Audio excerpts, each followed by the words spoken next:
ನಮಸ್ಕಾರ ಸ್ನೇಹಿತರೆ. ಇವತ್ತು ನಾವು ಡಿಸ್ಕಸ್ ಮಾಡೋದು ಹಣ, ಸಕ್ಸಸ್ ಮತ್ತು ಫೈನಾನ್ಷಿಯಲ್ ಫ್ರೀಡಮ್ ಬಗ್ಗೆ. ನಮ್ಮ ಮೈಂಡ್ಸೆಟ್ ಅನ್ನು ಸಂಪೂರ್ಣವಾಗಿ ಬದಲಾಗಿಸುವ ಒಂದು ಪವರ್ಫುಲ್ ಬುಕ್ ಬಗ್ಗೆ. ಆ ಪುಸ್ತಕದ ಹೆಸರು ದ ಮಿಲೇನಿಯರ್ ಫಾಸ್ಟ್ ಲೇನ್. ಈ ಪುಸ್ತಕವನ್ನು ಬರೆದವರು ಎಂ.ಜೆ.ಡಿ. ಮಾರ್ಕೋ. ಬಹಳ ಜನ ಬಿಲೀವ್ ಮಾಡ್ತಾರೆ, ಒಳ್ಳೆಯ ಜಾಬ್ ಸಿಗಬೇಕು, 30-40 ವಯಸ್ಸಿನಲ್ಲಿ ಕೆಲಸ ಮಾಡಬೇಕು, ಮನಿ ಸೇವ್ ಮಾಡಬೇಕು, 60 ವರ್ಷದ ಆದಮೇಲೆ ರಿಟೈರ್ ಆಗಬೇಕು, ಆದಮೇಲೆ ಮಿಲೇನಿಯರ್ ಆಗಬಹುದು. ಆದರೆ ಈ ಪುಸ್ತಕ ಹೇಳುವುದೇ ಬೇರೆ. ಈ ಪುಸ್ತಕದ ಮೇನ್ ಮೆಸೇಜ್ ಬಂದ್ಬಿಟ್ಟು, wealth is not about age, wealth is about strategy. ಅಂದರೆ ನೀವು 65 ವರ್ಷಕ್ಕೆ ಮಿಲೇನಿಯರ್ ಆಗುವುದಲ್ಲ, 30, 35 ಅಥವಾ 40 ವರ್ಷದಲ್ಲೇ ಫೈನಾನ್ಷಿಯಲ್ ಫ್ರೀಡಮ್ ಪಡೆಯಬಹುದು ಅಂತ. ಹಾಗಾದರೆ ಈ ಪುಸ್ತಕದಲ್ಲಿ ಏನು ಹೇಳ್ತಾ ಇದ್ದಾರೆ? ಮಿಲೇನಿಯರ್ ಹೇಗೆ ಯೋಚಿಸುತ್ತಾರೆ? ಫಾಸ್ಟ್ ಲೇನ್ ಅಂದರೆ ಏನು? ಸ್ಲೋ ಲೇನ್ ಅಂದರೆ ಏನು? ಇವೆಲ್ಲವನ್ನು ಡೀಟೇಲ್ ಆಗಿ ತಿಳ್ಕೊಳ್ಳೋಣ.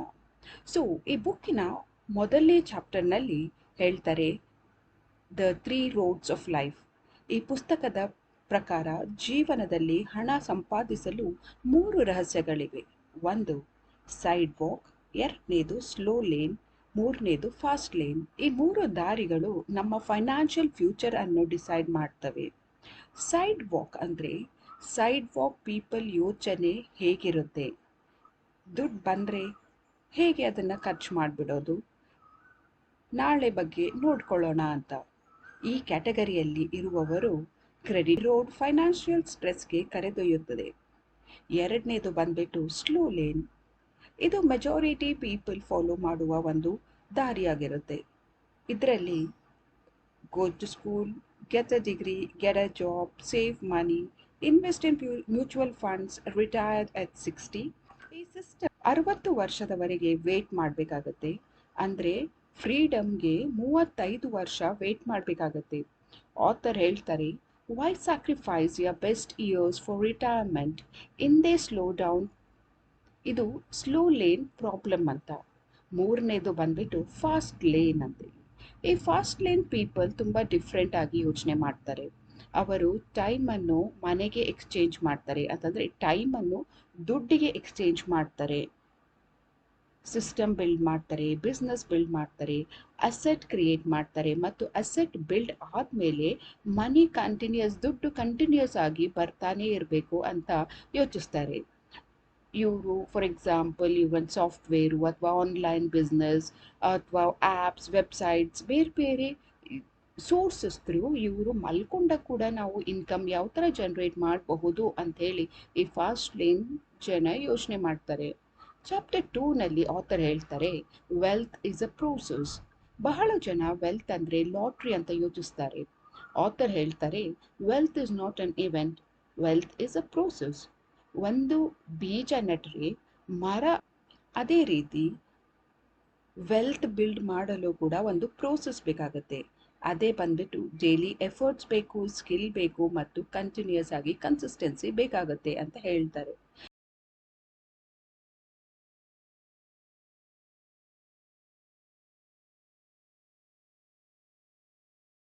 ಚಾಪ್ಟರ್ 3ನಲ್ಲಿ ಹೇಳ್ತಾರೆ, stop selling time. Most people money earn ಮಾಡೋದು ಟೈಮ್ ಸೆಲ್ ಮಾಡಿ. ಜಾಬ್ನಲ್ಲಿ 1 ತಾಸು ನೀವು ಕೆಲಸ ಮಾಡಿದ್ರೆ it's equal to a salary. Problem ಏನು? ಟೈಮ್ ಲಿಮಿಟೆಡ್ ಆಗಿರುತ್ತೆ. ಒಂದು ದಿನದಲ್ಲಿ 24 ತಾಸು ಇರುತ್ತೆ. ಆದರೆ ಅದರಿಂದ ಇನ್ಕಮ್ ಕೂಡ ಲಿಮಿಟೆಡ್ ಆಗಿರುತ್ತೆ. Fast lane people system build ಮಾಡ್ತಾರೆ. ಹೇಗಂತಂದರೆ ಸಿಸ್ಟಮ್ ಇನ್ಕಮ್ ಜನರೇಟ್ ಮಾಡುತ್ತೆ ಮತ್ತು ಸ್ಕೇಲೆಬಲ್ ಇನ್ಕಮ್ ಕೂಡ ಜನರೇಟ್ ಮಾಡುತ್ತೆ. ಚಾಪ್ಟರ್ 4ನಲ್ಲಿ ಹೇಳ್ತಾರೆ, the commandments of wealth. Author wealth create ಮಾಡಲು 5 ಕಮಾಂಡ್ಮೆಂಟ್ಸ್ ಕೊಟ್ಟಿದ್ದಾರೆ. ಮೊದಲನೇದು ನೀಡ್. ಪೀಪಲ್ ನೀಡ್ ಇರುವ ಪ್ರಾಬ್ಲಮ್ಸ್, ಜನಗಳಿಗೆ ನೀಡ್ ಇದ್ದಾಗ ಮಾತ್ರ ಪ್ರಾಬ್ಲಮ್ನ ಸಾಲ್ವ್ ಮಾಡ್ತಾರೆ. ಪ್ರಾಬ್ಲಮ್ ದೊಡ್ಡದೇ ಇರಲಿ, ಇನ್ಕಮ್ ಕೂಡ ದೊಡ್ಡದು ಬರುತ್ತೆ. ಫಾರ್ ಎಕ್ಸಾಂಪಲ್, ಊಬರ್ನವರು ಟ್ರಾನ್ಸ್ಪೋರ್ಟೇಷನ್ ಪ್ರಾಬ್ಲಮ್ ಸಾಲ್ವ್ ಮಾಡಿದರು. ಅಮೆಝಾನ್ ಅವರು ಶಾಪಿಂಗ್ ಪ್ರಾಬ್ಲಮ್ ಸಾಲ್ವ್ ಮಾಡಿದ್ರು ಮತ್ತು ಓಪನ್ ಎ ಐ ಇನ್ಫಾರ್ಮೇಷನ್ ಪ್ರಾಬ್ಲಮ್ನ ಸಾಲ್ವ್ ಮಾಡಿದ್ರು. ಸೊ ಯಾವಾಗ ನೀಡ್ ಕ್ರಿಯೇಟ್ ಮಾಡ್ತೀರಾ ಆವಾಗ ದುಡ್ಡು ಕೂಡ ಫ್ಲೋ ಆಗ್ತಾ ಬರುತ್ತೆ. ಎರಡನೇದು ಎಂಟ್ರಿ. ಈಸಿ ಬಿಸ್ನೆಸ್ಗೆ ಕಾಂಪಿಟೇಷನ್ ಹೆಚ್ಚಿರುತ್ತೆ, ಡಿಫಿಕಲ್ಟ್ ಸ್ಕಿಲ್ಗೆ ಕಾಂಪಿಟೇಷನ್ ಕಡಿಮೆ ಇರುತ್ತೆ. ಅದರಿಂದ ವ್ಯಾಲ್ಯೂಯಬಲ್ ಸ್ಕಿಲ್ಸ್ನ ಕಲಿಬೇಕು ಅಂತ ಅವ್ರು ಹೇಳ್ತಾರೆ. ಇವತ್ತಿನ ಜನ್ರೇಷನಿಗೆ ಅಥವಾ ಇವತ್ತಿನ ಟೈಮಿಗೆ ನೋಡಿಕೊಂಡ್ರೆ ಅವ್ರು ಹೇಳ್ತಾರೆ coding, marketing, sales, content creation, A I skills, business management ಮತ್ತು ಎಂಟ್ರಿ ಬ್ಯಾರಿಯರ್ ಹೆಚ್ಚು ಇದ್ದರೆ ರಿವಾರ್ಡ್ಸ್ ಅಥವಾ ಇನ್ಕಮ್ ಕೂಡ ಜಾಸ್ತಿ ಬರುತ್ತೆ ಅಂತ. ಮೂರನೇದು ಕಂಟ್ರೋಲ್. ನಿಮ್ಮ ಇನ್ಕಮ್ ಮೇಲೆ ಒಂದು ಕಂಟ್ರೋಲ್ ಇರಬೇಕು ಅಂತ ಅವ್ರು ಹೇಳ್ತಾರೆ. ಕಂಪ್ನಿ ಓನರ್ಸ್ ಕಂಟ್ರೋಲ್ ಮಾಡ್ತಾ ಇದ್ದಾರೆ, ನೀವು ರಿಸ್ಕ್ನಲ್ಲಿ ಇರ್ತೀರಾ. Fast lane wealth requires ownership. ನಾಲ್ಕನೇದು ಒಬ್ಬ ಕಸ್ಟಮರ್ ಅಲ್ಲ, ಸಾವಿರಾರು ಕಸ್ಟಮರ್ಸ್ ಲಕ್ಷಾಂತರ ಮತ್ತು ಮಿಲಿಯನ್ಸ್ ಆಫ್ ಸ್ಟೂಡೆಂಟ್ಸ್ಗೆ ಕಲಿಸ್ಕೊಡ್ತಾರೆ.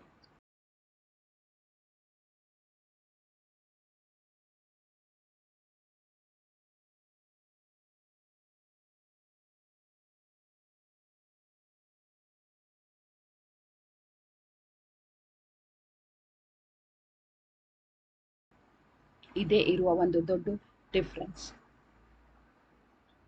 ಐದನೇ ಪಾಯಿಂಟ್ ಅವ್ರು ಹೇಳ್ತಾರೆ ಬಿಸ್ನೆಸ್ನಲ್ಲಿ ನಿಮ್ಮ ಪ್ರೆಸೆನ್ಸ್ ಇಲ್ಲದೇ ಇದ್ರೂ ಕೂಡ ಆ ಬಿಸ್ನೆಸ್ಸು ಓಡ್ತಾ ಇರಬೇಕು.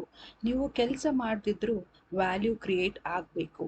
ಇದಕ್ಕೆ ಹೇಳ್ತಾರೆ ಟ್ರೂ ಫ್ರೀಡಮ್ ಅಂತ. ಚಾಪ್ಟರ್ 5ನಲ್ಲಿ ಪ್ರೊಡ್ಯೂಸರ್ ವರ್ಸಸ್ ಕನ್ಸ್ಯೂಮರ್ಸ್ ಬಗ್ಗೆ ಮಾತಾಡ್ತಾರೆ ಅವರು. Rich people are mostly producers, poor people are mostly consumers. Consumers ಅಂತಂದರೆ ನೆಟ್ಫ್ಲಿಕ್ಸ್ ನೋಡ್ತಾರೆ, ಪ್ರೊಡ್ಯೂಸರ್ಸ್ ನೆಟ್ಫ್ಲಿಕ್ಸ್ ಕ್ರಿಯೇಟ್ ಮಾಡ್ತಾರೆ. ಕನ್ಸ್ಯೂಮರ್ಸ್ ವಿಡಿಯೋಸ್ನ ವಾಚ್ ಮಾಡ್ತಾರೆ, ಪ್ರೊಡ್ಯೂಸರ್ಸ್ ವಿಡಿಯೋನ ಕ್ರಿಯೇಟ್ ಮಾಡ್ತಾರೆ. ಕನ್ಸ್ಯೂಮರ್ಸ್ ಮನಿ ಸ್ಪೆಂಡ್ ಮಾಡ್ತಾರೆ ಮತ್ತು ಪ್ರೊಡ್ಯೂಸರ್ ವೆಲ್ತ್ ಡಿಸೈಡ್ ಮಾಡುತ್ತೆ. Small decisions reels to big results ಅಂತ. ಚಾಪ್ಟರ್ 7ನಲ್ಲಿ ಎಂಟರ್ಪ್ರೀನಿಯರ್ಶಿಪ್ ಬಗ್ಗೆ ಹೇಳ್ತಾರೆ. ಈ ಪುಸ್ತಕ ಎಂಟರ್ಪ್ರೀನಿಯರ್ಶಿಪ್ ಅನ್ನು ಪ್ರಮೋಟ್ ಮಾಡುತ್ತೆ, ಆದರೆ ಬಿಸ್ನೆಸ್ ಸ್ಟಾರ್ಟ್ ಮಾಡಿ ಅಂತ ಮಾತ್ರ ಹೇಳೋದಿಲ್ಲ, ವ್ಯಾಲ್ಯೂ ಕ್ರಿಯೇಟ್ ಮಾಡಿ ಅಂತ ಹೇಳ್ತಾರೆ. ನೀವೊಬ್ಬರು ಸ್ಟೂಡೆಂಟ್ಸ್ ಆಗಿದ್ದರೆ ಈ ಬುಕ್ನಿಂದ ನೀವು ಏನು ಕಲಿತೀರಾ ಅಂತೇಳಿ ನೋಡೋದಾದರೆ ಆಥರ್ ಹೇಳ್ತಾರೆ ಲರ್ನ್ ಹೈ ಇನ್ಕಮ್ ಸ್ಕಿಲ್ಸ್ ಅಂತಂದರೆ A I, coding, digital marketing, video editing, sales and communication ಬಗ್ಗೆ ಕಲೀರಿ ಅಂತೇಳಿ ಹೇಳ್ತಾರೆ. ಅದೇ ಆಮೇಲೆ ಒಂದು ಅಸೆಟ್ನ ಬಿಲ್ಡ್ ಮಾಡಲಿ ತುಂಬ ಬೇಗ at an early stage of your life. ನೀವೊಂದು ಅಸೆಟ್ನ ಕ್ರಿಯೇಟ್ ಮಾಡಿ, ಫಾರ್ ಎಕ್ಸಾಂಪಲ್ ಆನ್ಲೈನ್ ಕೋರ್ಸಸ್, ಆ್ಯಪ್ಸ್ನ ಡೆವಲಪ್ ಮಾಡಿ, ಫ್ರೀಲಾನ್ಸಿಂಗ್ ಬಿಸ್ನೆಸ್ ಸ್ಟಾರ್ಟ್ ಮಾಡಿ, ಯೂಟ್ಯೂಬ್ ಚಾನಲ್ ಸ್ಟಾರ್ಟ್ ಮಾಡಿ, ಬ್ಲಾಗ್ಸ್ ಥರ ಯೋಚನೆ ಮಾಡೋಕ್ಕೆ ಸ್ಟಾರ್ಟ್ ಮಾಡಿ, ಎಂಪ್ಲಾಯಿ ಮೈಂಡ್ಸೆಟ್ಟನ್ನು ಬದಲಾಯಿಸ್ಕೊಳ್ಳಿ ಅಂತ ಹೇಳ್ತಾ ಇದ್ದಾರೆ. ಕ್ರಿಯೇಟರ್ ಮೈಂಡ್ಸೆಟ್ನ ಡೆವಲಪ್ ಮಾಡಿಕೊಳ್ಳಿ ಅಂತ ಹೇಳ್ತಾ ಇದ್ದಾರೆ. ಮತ್ತು ಇಲ್ಲಿ ಫೋಕಸ್ ಆನ್ ವ್ಯಾಲ್ಯೂ. ಮನಿನ ಚೇಸ್ ಮಾಡಬೇಕು, ವ್ಯಾಲ್ಯೂ ಕ್ರಿಯೇಟ್ ಮಾಡಬೇಕು. ಮತ್ತು ಆ ಕ್ರಿಯೇಟ್ ಮಾಡಿದಾಗ ಮನಿ ದುಡ್ಡು ಆಟೋಮೆಟಿಕ್ ಆಗಿ ನಿಮ್ಮ ಹತ್ರ ಬರುತ್ತೆ ಅಂತ ಹೇಳ್ತಾರೆ. ಸೊ ಈ ಬುಕ್ನಲ್ಲಿ ಆಥರ್ ಒಂದು 5 ಇಂಪಾರ್ಟೆಂಟ್ ಕೋಟ್ಸ್ನ ಹೇಳ್ತಾರೆ. ಮೊದಲನೇದು wealth is a process not an event. ಎರಡನೇ quote stop trading time for money. ಮೂರನೇದು the road to wealth is built through value creation. ನಾಲ್ಕನೇದು financial freedom comes from ownership. And ಐದನೇದು choose the fast lane if you want extraordinary results. So ಸ್ನೇಹಿತರೆ, the millionaire fast lane ನಮಗೆ ಒಂದು powerful lesson ಕಲಿಸುತ್ತೆ.